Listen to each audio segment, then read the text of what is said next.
The Assembly will hear an address by His Excellency John Dramani Mahama, President of the Republic of Ghana. I request protocol to escort His Excellency and invite him to address the Assembly.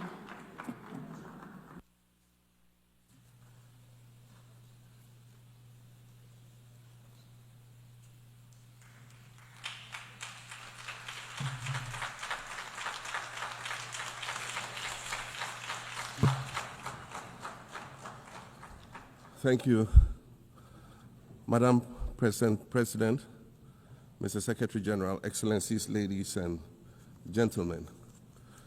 At this 80th session of the United Nations General Assembly, I'd like to speak about Africa's role in the future of this organization. However, it's impossible to do that without first considering the collective role that Africa played in its founding, which was small and relatively insignificant. Of the 51 member states involved in the founding of the United Nations in 1945, only 4 were African: Egypt, Ethiopia, Liberia, and South Africa. It is important to point out that the United Nations came into being in the aftermath of World War II because of the inability of its predecessor, the League of Nations, to avert a large-scale global conflict, which had been its guiding purpose when it was founded in 1920 at the end of the First World War.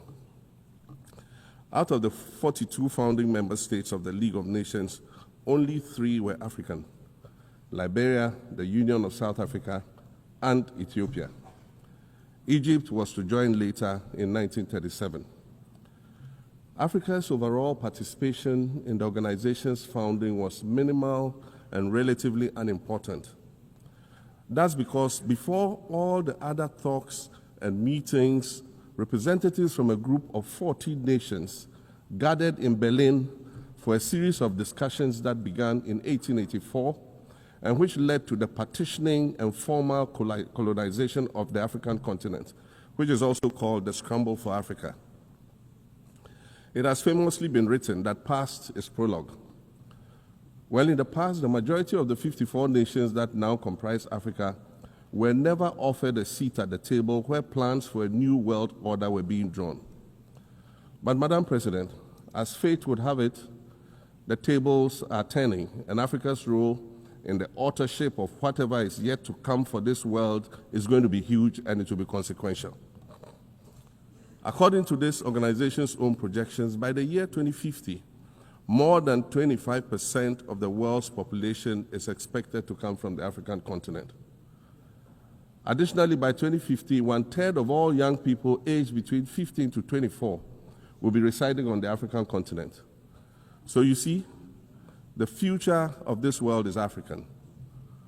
Allow me to say this once again a little louder for those of you in the back. The future is African.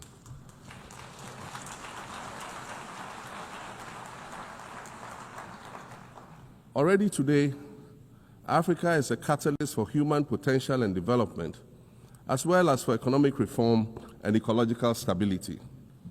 Africa is a catalyst for systemic change.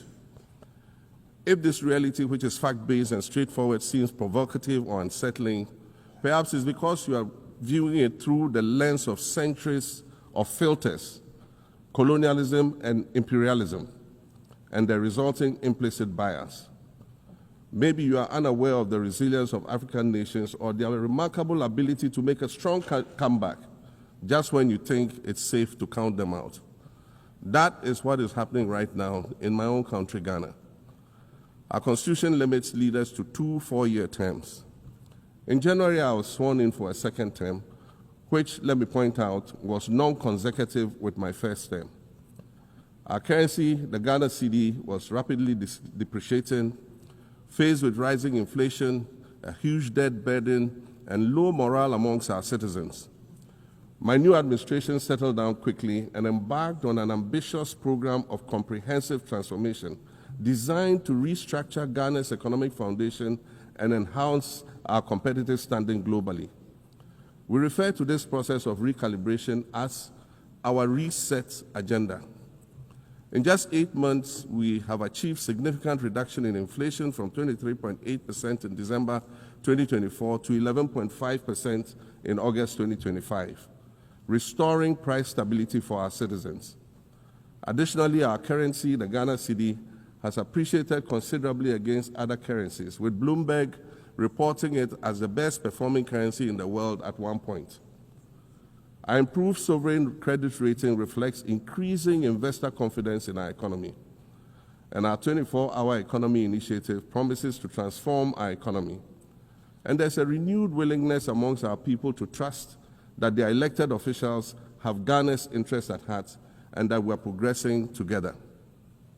Madam President, I believe that in honor of this milestone celebration, the United Nations should also embark on a process of serious recalibration and establish its own reset agenda. Since the organization's founding, the number of UN member nations has nearly quadrupled. And quite frankly, it is not the same world that it was back then when the UN was formed. I mentioned earlier that I began my second non-consecutive term as president this past January. My first term ended in January 2017. In that span of time, 8 years, the world has changed with such ferocity. My first days in office after my return felt as though I had just awakened from a Rip Van Winkle-style sleep. Now, no, that was only after 8 years. Imagine then what it will be like after 80 years since the founding of the United Nations. In 1945, the sun had not yet set on the largest empire in history. The most common mode of international travel was by sea. The personal computer had not been invented, let alone made portable. And television, a new convenience, was still in its infancy, albeit in black and white color. Relations between the US and the Soviet Union were turning frosty, with Winston Churchill declaring that an iron curtain has descended across the European continent. Fast track 80 years on, in today's world, hundreds of thousands of commercial flights take off and land every day. Libraries have been digitized so that volumes of literature can exist on a small device, small enough to fit inside your pocket. We live in a world of cryptocurrency, artificial intelligence, social media, the internet and its dark hidden dungeon of the dark web, all of which carry a potential threat to global peace and security. Climate change is real, and we're fighting a losing battle against the loss of Maldives and other island nations to the rising sea level, against the loss of Timbuktu to desertification and the Amazon forest to global warming and deforestation. Madam President, the UN Founding Charter is outdated when it comes to representation in this August Assembly. The most powerful post-World War II nations are still being rewarded with an almost totalitarian guardianship over the rest of the world. And yet, the first sentence in Chapter 2, Article 1 of the UN Charter declares that the organization is based on the principle of sovereign equality of all its members. If this were true, and was the case, a continent as large as Africa, with its numerous UN member states, would have at least one permanent seat on the Security Council.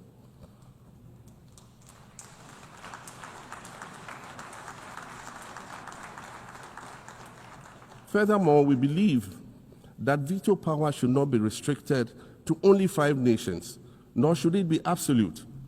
There must be a mechanism in this House for the General Assembly to challenge a veto.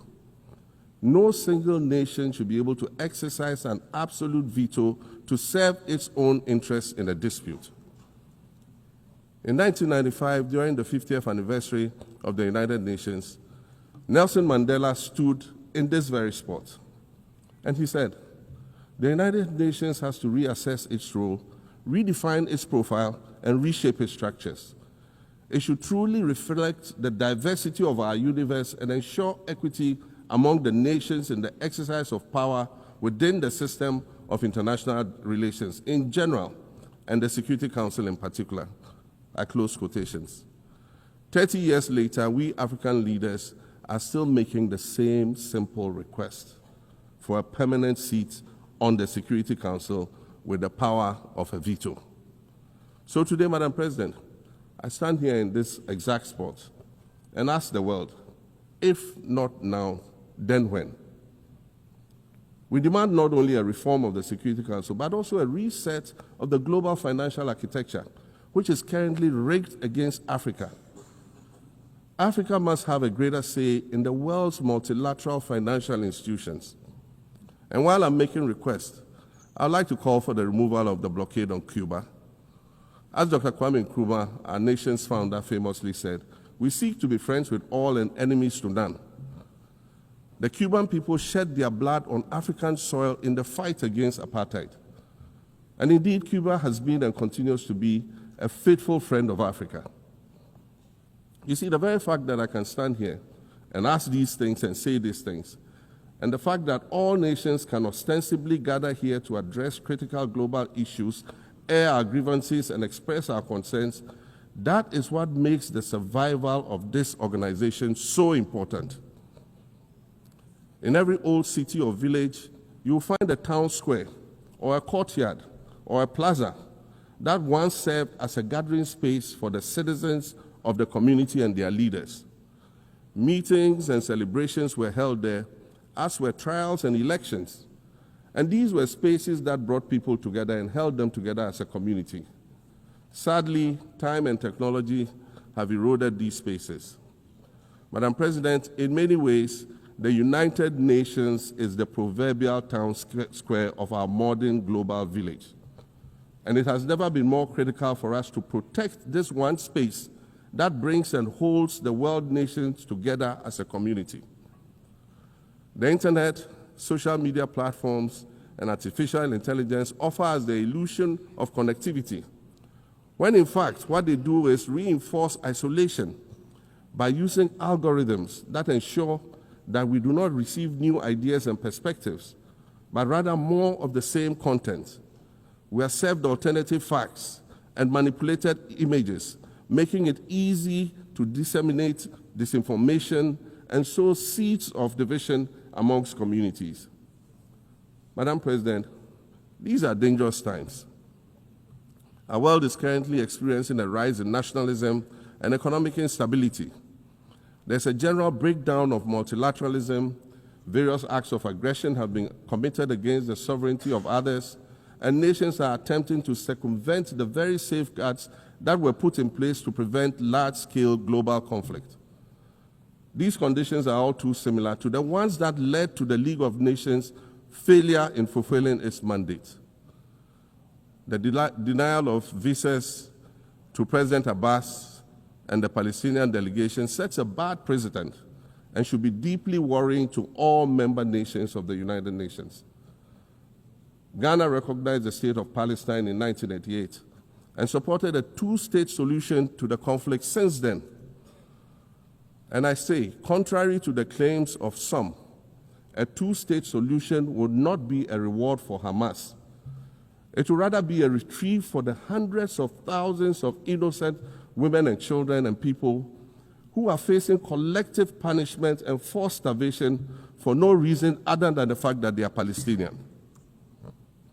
For nearly 2 years and for the fear of reprisals, we here in this General Assembly have been playing hide and seek with language to find the right words to help us avoid or excuse what we all know is taking place in Gaza.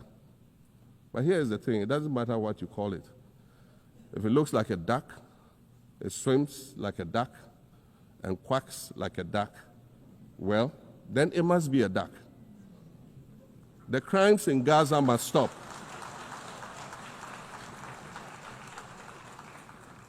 The crimes in Gaza must stop.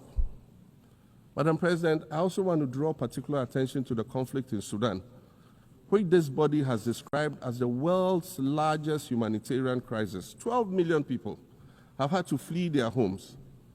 And when we speak of migration, we refer to the 12 million new Sudanese refugees, whom we as a global community should be willing to assist in much the same way that many member nations readily assisted new refugees coming out of Ukraine. Let's dispense with the euphemisms and dog whistles and speak frankly. It is not a mystery that when leaders of Western nations complain of their migration problems, they are often referring to immigrants from the global south. But many of those immigrants are climate refugees. And interestingly, the global north emits 75% more greenhouse gases than the global south. However, the effects of climate change are more severe in the global south because we lack the resources to address them effectively. And so when the desert encroaches on our villages and towns and they become unlivable, we are forced to flee. Warsan Shire, a Somali-born prophet, a Somali-British poet born in Kenya to Somalian refugee parents, was London's first youth poet laureate. She writes in her poem titled Home. And it says, you have to understand that no one puts their children in a boat unless the water is safer than the land. No one bends their palms under trains beneath carriages. No one spends days and nights in the stomach of a truck feeding on newspaper unless the miles traveled mean something more than just a journey. Madam President, we cannot normalize cruelty. We cannot normalize hatred. We cannot normalize xenophobia and racism. If we're going to tell a story, let's not tell its slant. Let's tell all the truth.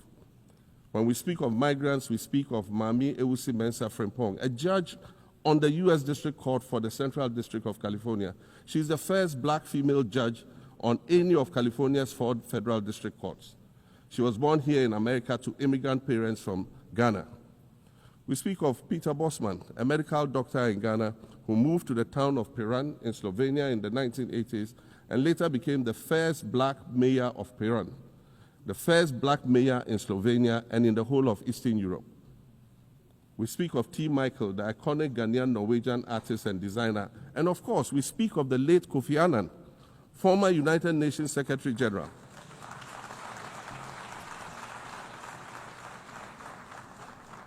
Former United Nations Secretary General and Nobel Peace Prize recipient, who was born in Ghana but spent his adulthood in various places in America and Europe.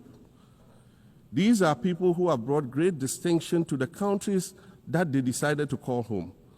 Just as the migrants and the children of migrants before them did, I dare say these are not invaders.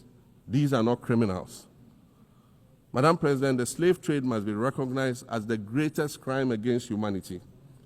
As the African champion on reparations, Ghana intends to introduce a motion in this august body to that effect.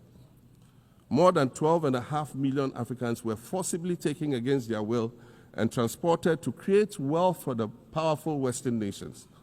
We must demand reparations for the enslavement of our people and the colonization of our land that resulted in the theft of our natural resources, as well as the looting of artifacts and other items of cultural heritage that have yet to be returned in total. We recognize the value of our land and the value of our lives, as did our colonizers, as well as the governments that happily paid reparations to former slave owners as compensation for the loss of their property, in quotes. And that property for which they received compensation was paid referred to enslaved people who had been freed. Madam President, an increasingly insecure world is witnessing upward spending on defense budgets of bilateral partners and steep cuts in official development assistance. Since July 2024, it is estimated that there's been a 40% drop in humanitarian aid globally. In this era of global uncertainty, Africa must exercise sovereignty over its natural resources to raise the necessary funds to ensure the well-being of its citizens. The days of parceling out vast concession areas to foreign interests for exploitation must come to an end. We'll continue to welcome foreign investment, but we must negotiate better for a bigger share of the natural resources that belong to us. And we must insist on value addition to these resources. We're tired of the continued image of poverty-stricken, disease-ridden rural communities living at the periphery of huge foreign-controlled natural resource concession areas. We're tired of having people extract the most they can from us and in return offer us the very least by way of respect, consideration, and dignity. We're tired of not being represented in ways that reveal the richness and complexity of our history or acknowledge all that we have overcome to arrive here in this liminal space of untold possibilities. Allow me to echo the Indian-American writer Arundhati Roy, who wrote, "Another world is not only possible, she is on her way. On a quiet day, I can hear her briefing." I want to add that for the sake of Africa, and quite selfishly for the sake of my 18-year-old daughter, I hope that this new world that is arriving is a place of safety and equality for women and girls. To succeed, we must empower everyone, including women and girls, to reach their full potential. In closing, Madam President, I'd like to congratulate you on your election to preside over this historic 80th General Assembly and on being the 5th woman to hold this distinction. I'd also like to congratulate Her Excellency Nana Jane Opoku-Agyeman on being the first woman Vice President of Ghana.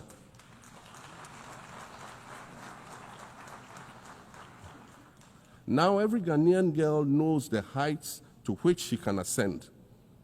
Words matter, but issues of representation matter even more, which is why Ghana looks forward to the appointment of a woman as Secretary General of this organization in the near future. Madam President, Your Excellencies, I thank you for your kind attention.